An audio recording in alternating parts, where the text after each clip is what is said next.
الحمد لله وكفى والصلاة والسلام على سيد الرسل وخاتم الأنبياء أما بعد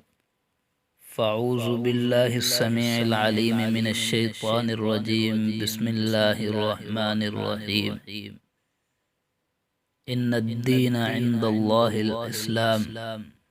صدقت يا رب العالمين میرے انتہائی واجب الاحترام صویل احتشام بزرگان دین قرآن و سنت سے محبت رکھنے والے میرے مسلمان بھائیوں اور بہنوں، آج کی اس مجلس میں ایک اعتراض یا ایک قسم کے ذہنی خلش کو دور کرنے کے لیے چند باتیں آپ حضرات کے سامنے عرض رکھنا چاہوں گا۔ وہ یہ ہے کہ کیا اسلامی احکام کے مطابق زندگی گزارنے کے لیے دنیا کو چھوڑنا پڑے گا؟ اور پھر قرآن مجید کے اندر ایک جگہ دنیا کو خیر اور فضل بتایا گیا اور دوسرے مقام پر دنیا کو مردار کہا گیا۔ ان دونوں باتوں میں تطبیق کس طرح ممکن ہے؟ تو یہاں پر میں اپنی بات کہنے کے مقابلے میں اپنے استاد محترم حضرت شیخ الاسلام مولانا مفتی محمد تقی عثمانی صاحب دامت برکاتہم العالیہ کے ملفوظات اور ان کے اس موضوع پر کہی ہوئی باتیں اب حضرات کے سامنے رکھوں گا۔ حضرت ایک مقام پر فرماتے ہیں، آج ایک بہت بڑی غلط فہمی اچھے خاصے پڑھے لکھے لوگوں میں بھی کثرت کے ساتھ پائی جاتی ہے، اور اس غلط فہمی کا مداوا اور اس کا ازالہ قرآن کریم کی اس آیت میں کیا گیا ہے۔ غلط فہمی یہ ہے کہ اگر کوئی شخص آج کی اس دنیا میں دین کے مطابق زندگی گزارنا چاہے اور اسلام کے احکام پر عمل کرتے ہوئے اپنی زندگی بسر کرنا چاہے تو کیا اسے دنیا چھوڑنی ہوگی؟ دنیا کا عیش و آرام، دنیا کی آسائش چھوڑنی ہوگی اور دنیا کے مال و اسباب کو ترک کیے بغیر اور اس سے قطع نظر کیے بغیر اس دنیا میں اسلام کے مطابق اور دین کے مطابق زندگی نہیں گزاری جا سکتی۔ اور اس غلط فہمی کا منشا در حقیقت یہ ہے کہ ہمیں یہ بات معلوم نہیں ہے کہ اسلام نے دنیا کے بارے میں کیا تصور پیش کیا ہے۔ یہ دنیا کیا چیز ہے، دنیا کے مال و اسباب اور اس کے عیش و آرام کی حقیقت کیا ہے، کس حد تک اسے اختیار کیا جا سکتا ہے اور کس حد تک اس سے اجتناب ضروری ہے۔ یہ بات ذہنوں میں پوری طرح واضح نہیں، ذہنوں میں تھوڑی سی الجھن اس لیے بھی پیدا ہوتی ہے کہ یہ جملے کثرت سے کانوں میں پڑھتے رہتے ہیں کہ قرآن و حدیث میں دنیا کی مذمت کی گئی۔ ایک روایت میں ہے کہ نبی کریم صلی اللہ علیہ وسلم نے ارشاد فرمایا، الدنیا جیفۃ وطالبها کلاب، کہ دنیا ایک مردار جانور کی طرح ہے اور اس کے پیچھے لگنے والے کتوں کی طرح ہیں۔ اس حدیث کو اگرچہ بعض نے لفظاً موضوع کہا ہے، لیکن ایک مقولے کے اعتبار سے اس کو صحیح تسلیم کیا گیا ہے۔ تو دنیا کو مردار قرار دیا گیا اور اس کے طلبگار کو کتے قرار دیا گیا۔ اسی طرح قرآن کریم میں ایک اور جگہ ارشاد ربانی ہے، وَمَا الْحَيَاةُ الدُّنْيَا إِلَّا مَتَاعُ الْغُرُورِ، یہ دنیا کی زندگی دھوکے کا سامان ہے۔ قرآن کریم میں ایک اور جگہ ارشاد ہے، إِنَّمَا أَمْوَالُكُمْ وَأَوْلَادُكُمْ فِتْنَةٌ، تمہارا مال اور تمہاری اولاد تمہارے لیے ایک فتنہ ہے، ایک آزمائش ہے۔ ایک طرف تو قرآن و حدیث کی یہ ارشادات ہمارے سامنے آتے ہیں، جس میں دنیا کی برائی بیان کی گئی۔ اس یک طرفہ صورتحال کو دیکھ کر بعض اوقات دل میں یہ خیال پیدا ہوتا ہے کہ اگر مسلمان بننا ہے تو دنیا کو بالکل چھوڑنا ہوگا،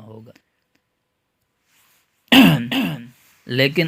دوسری طرف آپ نے یہ بھی سنا ہوگا کہ اللہ تعالیٰ نے قرآن کریم میں مال کو بعض جگہ فضل اللہ قرار دیا۔ تجارت کے بارے میں فرمایا گیا کہ وَابْتَغُوا مِنْ فَضْلِ اللَّهِ، کہ تجارت کے ذریعے اللہ کے فضل کو تلاش کرنا ہے۔ چنانچہ سورہ جمعہ میں جہاں جمعے کی نماز پڑھنے کا حکم دیا گیا ہے، اسی کے بعد آگے ارشاد فرمایا فَإِذَا قُضِيَتِ الصَّلَاةُ فَانْتَشِرُوا فِي الْأَرْضِ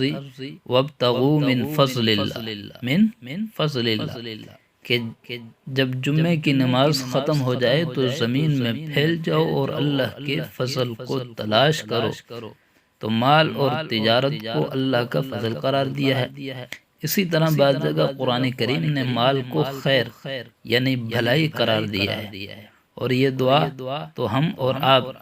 سب پڑھتے رہتے ہیں کہ ربنا آتنا فی الدنیا حسنہ وفی الآخرۃ حسنہ وقنا عذاب النار۔ اے اللہ ہمیں دنیا میں بھی اچھائی عطا فرما اور آخرت میں بھی اچھائی عطا فرما۔ تو بعض اوقات ذہن میں یہ الجھن پیدا ہوتی ہے کہ ایک طرف تو اتنی برائی کی جا رہی ہے کہ اس کو مردار کہا جا رہا ہے، اس کے طلبگاروں کو کتا کہا جا رہا ہے، جبکہ دوسری طرف اس کو اللہ کا فضل قرار دیا جا رہا ہے، خیر کہا جا رہا ہے، اس کی اچھائی بیان کی جا رہی ہے۔ تو ان میں سے کون سی بات صحیح ہے؟ اصل بات یوں ہے کہ قرآن و حدیث کو صحیح طریقے سے پڑھنے کے بعد جو صورتحال واضح ہوتی ہے وہ یہ ہے کہ اللہ تبارک و تعالی اور اللہ کے رسول صلی اللہ علیہ وسلم ہم سے یہ نہیں چاہتے کہ ہم دنیا کو چھوڑ کر بیٹھ جائیں۔ عیسائی مذہب میں تو اس وقت تک اللہ کا قرب حاصل نہیں ہو سکتا تھا جب تک انسان بیوی، بچوں اور گھر بار اور کاروبار کو چھوڑ کر نہ بیٹھ جائے۔ لیکن آقا نامدار فخر دو عالم صلی اللہ علیہ وسلم نے جو تعلیمات ہمیں عطا فرمائی ہے اس میں یہ کہیں نہیں کہا کہ تم دنیا کو چھوڑ دو، کمائی نہ کرو، تجارت نہ کرو، مال حاصل نہ کرو، مکان نہ بناؤ، بیوی بچوں کے ساتھ ہنسو بولو نہیں، کھانا نہ کھاؤ۔ اس قسم کا کوئی حکم شریعت محمدیہ میں موجود نہیں۔ ہاں یہ ضرور کہا ہے کہ یہ دنیا تمہاری آخری منزل نہیں، یہ تمہاری زندگی کا آخری مقصد نہیں۔ یہ سمجھنا ہی غلط ہے کہ ہماری جو کچھ کارروائی ہے وہ صرف اسی دنیا سے متعلق ہے، اس سے آگے ہمیں کچھ نہیں سوچنا اور نہ کچھ کرنا ہے، بلکہ یہ کہا گیا ہے کہ یہ دنیا در حقیقت اس لیے ہے کہ تاکہ تم اس میں رہ کر اپنے آنے والی ابدی زندگی یعنی آخرت کی زندگی کے لیے کچھ تیاری کر لو، اور آخرت کو فراموش کیے بغیر اس دنیا کو اس طرح استعمال کرو کہ اس میں تمہاری دنیاوی ضروریات بھی پوری ہوں اور ساتھ ساتھ آخرت کی جو زندگی آنے والی ہے اس کی بھلائی بھی تمہارے پیش نظر ہو۔ یہ تو ایک کھلی ہوئی حقیقت ہے کہ جس سے کوئی بد سے بدتر کافر بھی انکار نہیں کر سکتا کہ ہر انسان کو ایک دن مرنا ہے، موت آنی ہے۔ یہ وہ حقیقت ہے جس میں آج تک کوئی شخص انکار نہیں کر سکا، یہاں تک کہ لوگوں نے خدا کا انکار کر دیا لیکن موت کا منکر آج تک کوئی پیدا نہیں ہوا۔ کسی نے یہ نہیں کہا کہ مجھے موت نہیں آئے گی، میں ہمیشہ زندہ رہوں گا، اور اس میں کوئی اختلاف نہیں کہ کسی کو نہیں معلوم کہ کس کی موت کب آئے گی۔ بڑے سے بڑا سائنسدان، بڑے سے بڑا ڈاکٹر، بڑے سے بڑا سرمایہ دار، بڑے سے بڑا فلسفی وہ یہ نہیں بتا سکتا کہ میری موت کب آئے گی۔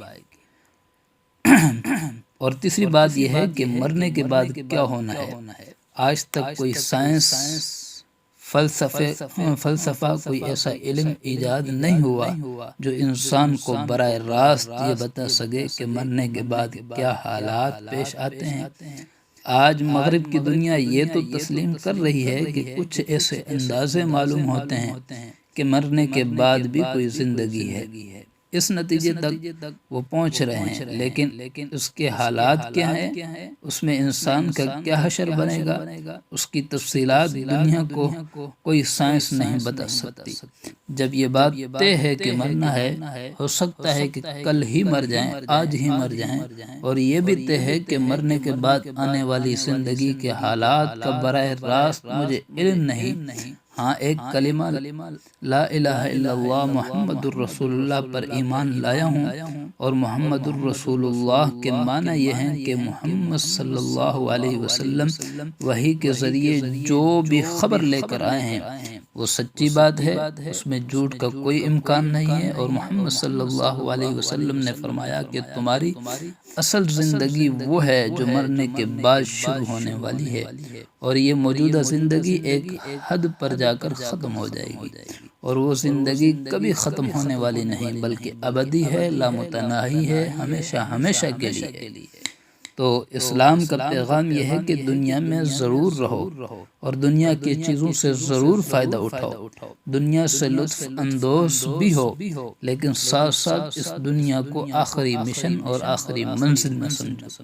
در حقیقت ایک مسلمان کے لیے یہ پیغام ہے کہ دنیا میں رہو، دنیا کو برتو، دنیا کو استعمال کرو، لیکن فرق صرف زاویہ نگاہ کا ہے۔ اگر تم دنیا کو اس لیے استعمال کر رہے ہو کہ یہ آخرت کی منزل کے لیے ایک سیڑھی ہے، تو یہ دنیا تمہارے لیے خیر ہے، اور یہ اللہ کا فضل ہے جس پر اللہ کا شکر ادا کرو۔ اور اگر دنیا کو اس نیت سے استعمال کر رہے ہو کہ یہی تمہاری آخری منزل ہے اور بس اسی کی بھلائی ہے اور اس کی اچھائی ہے اور اس سے آگے کوئی چیز نہیں، تو پھر یہ دنیا تمہارے لیے ہلاکت کا سامان ہے۔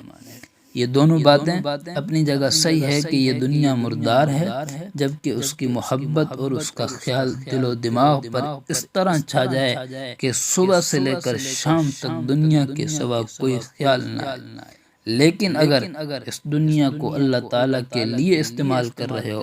تو پھر یہ دنیا بھی انسان کے لیے دنیا نہیں رہتی بلکہ دین بن جاتی ہے اور اجر و ثواب کا ذریعہ بن جاتی ہے۔ اور دنیا کو دین بنانے کا طریقہ یہ ہے کہ مال کمانے میں حرام طریقوں سے بچو، اور تمہاری